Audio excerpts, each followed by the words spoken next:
This session is a continuation of the Getting Started with Edgenuity that I did yesterday. And today we're going to be covering how to monitor student progress, analyze some key reports, and just understanding again some best practices. In order to protect our student data, we do not have dummy data in Edgenuity. There is no way that I could go into the program and show you how to do the features or use the features that I wanted to show you today. So what we have done, we were lucky enough to have Darlene Spurlock from Edgenuity. She did a webinar with us in April. We recorded that webinar. I've taken the time to go through that webinar and blur out all of the student data, because you could see their names, you could see their grades, you could see their SIS ID. So what you're going to see today, it's a little different than most of the webinars that we've been doing, is I am going to show you a section of the video, the webinar that Darlene did with us in April. Again, it's just to protect the students' identities. So the first thing we're going to learn is monitoring student progress and analyzing key reports. These fell back to back in her presentation, so this video is going to be not a shorter video like a 2 or 5 minute, but I think it's about a 12-minute section. And with that, we'll get started.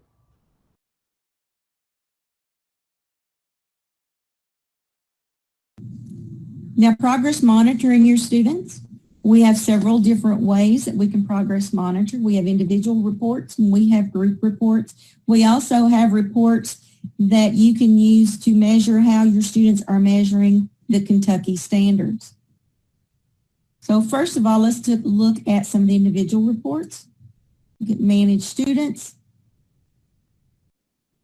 And let me get out of that. And I'm going to pick a student on it. Let's pick one that has an active course. And I'm going to, first of all, look view his courses. See what courses enrolled in. 2 courses. If I wanted to add a course or enroll him in another course, I would just click on add course. And I would use the filters to find the course that I want. I would select it and then add the selected course. And I'm not going to do this because I don't want to add a course to him. Add selected course, and when I click submit, then it will be popped right into his course lobby. All right, so let's go back.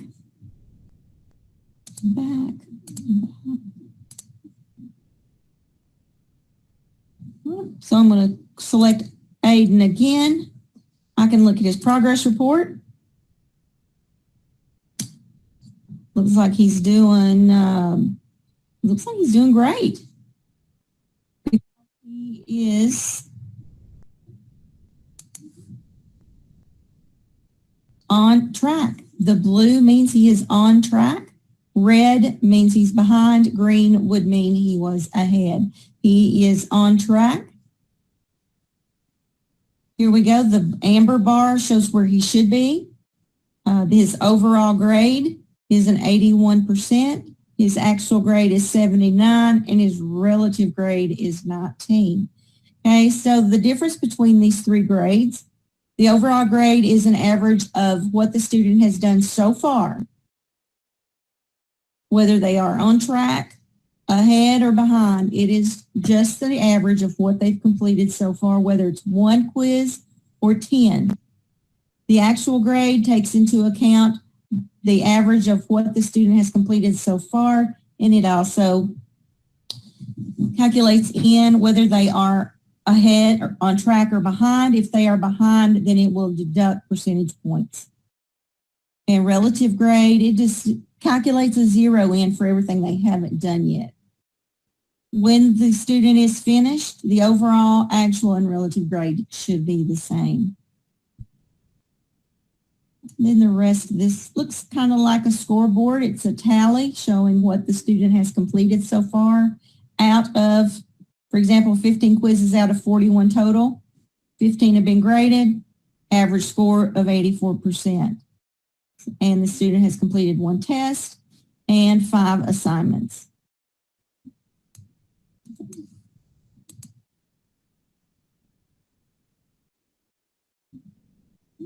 Select Aiden again.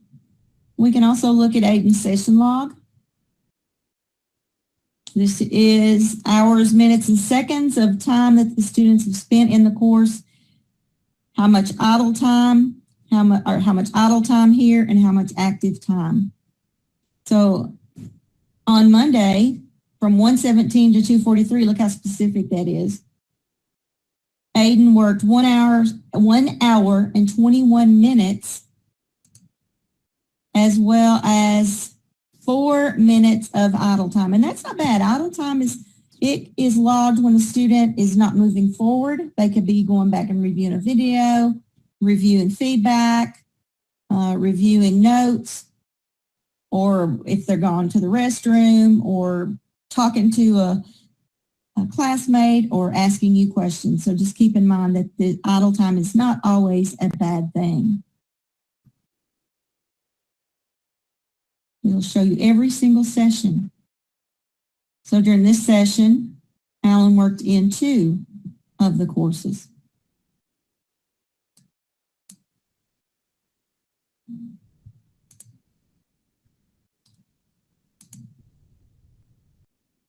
Okay. Another way you can search for students quickly is to hover over the students button and just type in the student's last name. And here are all the students with Alan in the name. And it takes me straight to his courses. If I want to see where he is exactly in this course, I just click on it. And it'll show me where he is in the course. If I want to see his progress on any of these quizzes, I can click on the quiz and it will show the attempts at the bottom of the page, and you can actually view those quizzes. All right, so now let's take a look at some group reports. A favorite that is used by the teachers who are in the Edgenuity LMS is the grade book. And I found that under courses and grade book. And this is a group report. I can go to my subject, which is math in this case, and I'm going to look at Algebra 1. And it's going to show me every student that is enrolled in Algebra 1. Now remember the user group you set up. If you have a user group with any of these students in them for this class, the word group will pop up here and you can select your group and only see your students. By default, you're going to see every student in the school that is enrolled in this course. Okay. There are 3 views of course performance here. Activities, we can see the activity grades. Now, if you see here, this says B, that means bypassed. This student, when they took their pretest, they made a 90 on it. So it let them bypass all of these activities. This student made a 100. This student made a 100. You can see over here, it shows you their overall progress. The tick mark shows where the student should be.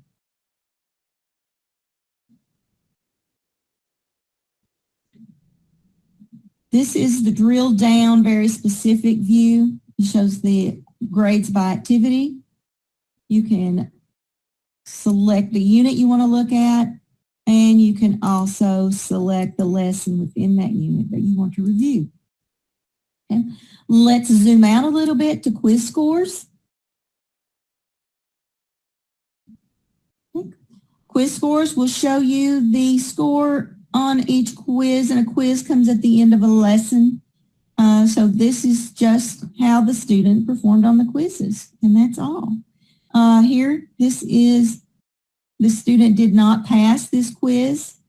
We can actually click on it and see that the student had 4 attempts. Attempt 1, and right here is usually you'll find the issue right here most of the time. 11 minutes, that was probably okay. It takes 10, 15 minutes to take a quiz. 3 minutes, there's no way that that student gave that quiz their best faith effort. 6 minutes, maybe. 2 minutes, no. And if you want to see how they performed on each one of those attempts, you can click on view to actually see how they answered the questions. And we can now zoom out to quiz scores, test scores, and tests come at the end of the unit. And here we go. You can actually click on these to see how they performed. Now, this student, 3 minutes and 41 seconds to take a 25-minute test. Apparently, this student tried to game. They just went through and click, click, click, took their chances. And maybe a little better. Probably should have used a little more time, but she did very well, or he did very well. Anyway, that is a group report. Remember, the best place to manage your students are through the dashboard. Best place to look right here. You'll see all the students, their overall grade, start date, target date. Target dates should be set. You can also click here and adjust the target date if you need to adjust it as you go.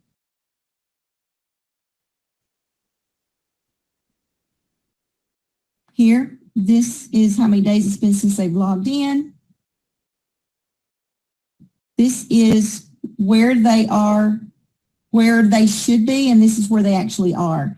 So in this Earth Space Science, Miranda should be finished with this course, but she's only 14% of the way through the course. Now over here you will see some alerts. There's not any here at the moment, but if you see a red alert, that means the student is out of retakes, and you all will not see any red alerts because you have automatic progression selected and it's letting the students move on whether they have failed or not. In the same way with the orange, the orange icons means that they are waiting on you to unlock a test, but you didn't have that option turned on either, so you don't have to worry about alerts. If you see a yellow icon with a paper and pencil icon on it, that means they've turned in a piece of writing that you need to score, and you just click on it and go to it. All right, more reports. Group progress.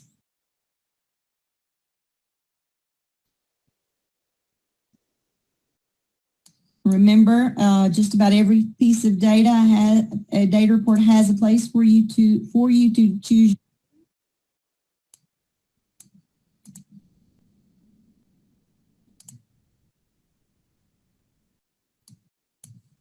And you can only see your students. Okay, looks like we are finished. Explore these other reports. Attendance log is very valuable during this time. If you go to attendance reports, you can select your group, the date, and you can get a snapshot of what your students, how long they are in the system and what they are completing. This is one of the most used reports, especially when you are managing students when they are not in front of you in the classroom. And if you see here, Tyler worked 3 hours and 53 minutes on Monday. Let me see how he spent that time. It'll take you straight to his session log.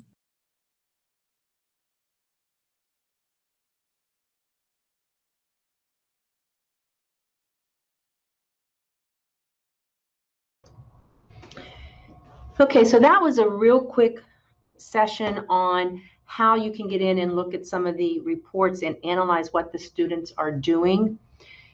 If you attended yesterday's session on getting started with Edgenuity, we went over how to customize the classes, how to add user groups, how to change your settings for your sessions.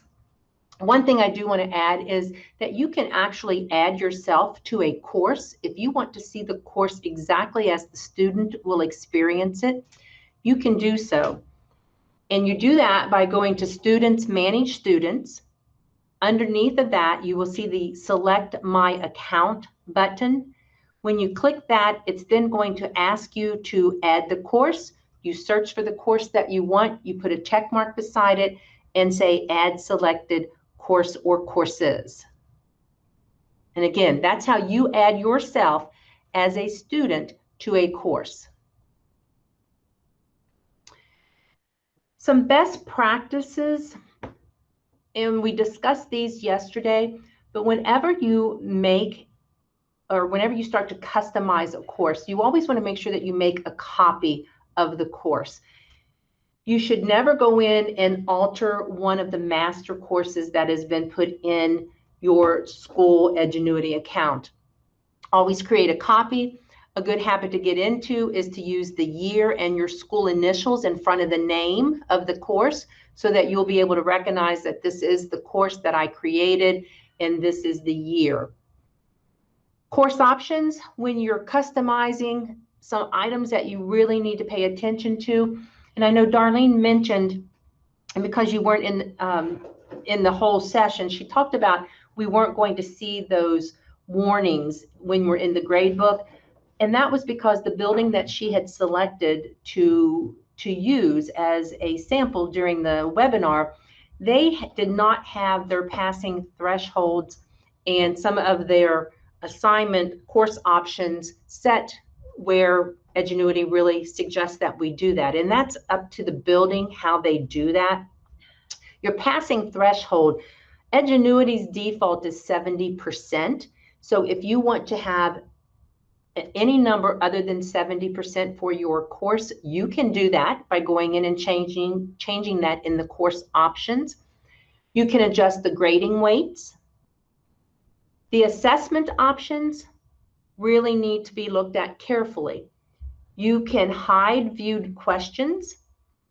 What that means is that the students can't go back and look at questions once they've seen them on a quiz or a test. You can allow e-notes. The automatic progression allows students to continue when failing. Again, this is what she was referring to. If a building has automatic progression selected, what that means is the kids can fail the test however many times you set it. And notice the next item says fail attempts. If you have it set at 4, what happens is the student, within attempting 3 times, they have seen all of the questions on those quizzes and tests. So after 3 attempts, they've seen every question. If you set it that they can do it again at 4, well, then they're going to see questions that they've already seen. You should probably always make fail attempts to 3, and you should uncheck automatic progression. Automatic progression says, I don't care if you're failing these tests or not, you can still continue in the course. And that's what happens. The teacher never gets a warning that Johnny or Susie need help with an item or that they're stuck.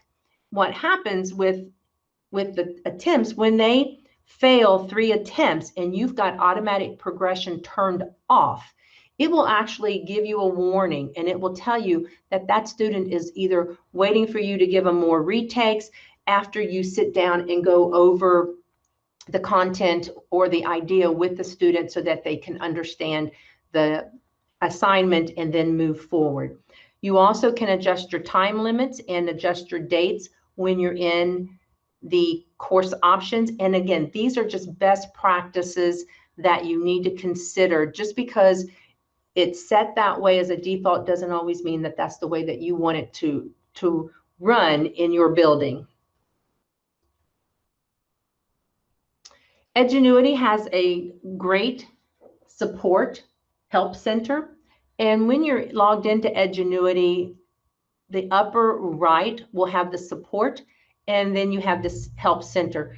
Notice that I've got a screenshot of what the help center will look like. They have some buttons that already have organized some information, and then you can also do a search.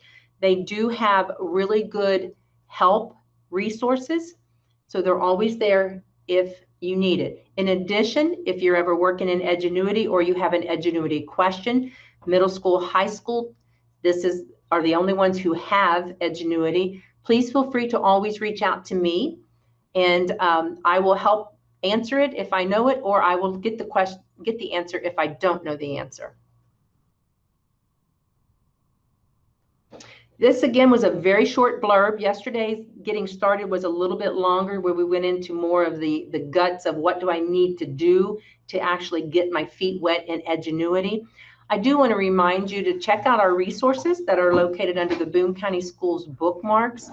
We are recording all of these sessions.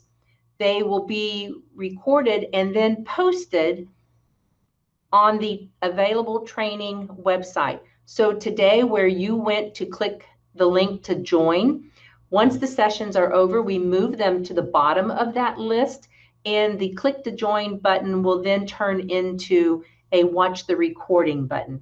We hope to have the videos up within the next couple of days. Just give us a few days to get those rendered and uploaded.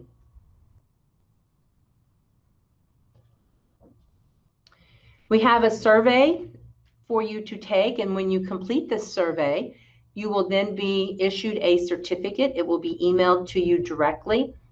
We've had questions in the past, people wanting to know, well, if I watch the recorded session, will I still be able to get my certificate? Absolutely. All you have to do is watch the recording, then use this URL, complete the survey, and you will receive a certificate. Now, it is not up to us whether you get credit, flex time, or PD time for these training sessions. That is a building decision, something that you would need to discuss with your administrators. Kyle and I will hang around if there are no questions. Again, please feel free to reach out to me via email. And hopefully you were able to take some analyzing the reports and some good practices, so that again, as you're getting started with your Edgenuity journey, you'll know which direction in which to go. Thank you for joining us, and have a great day.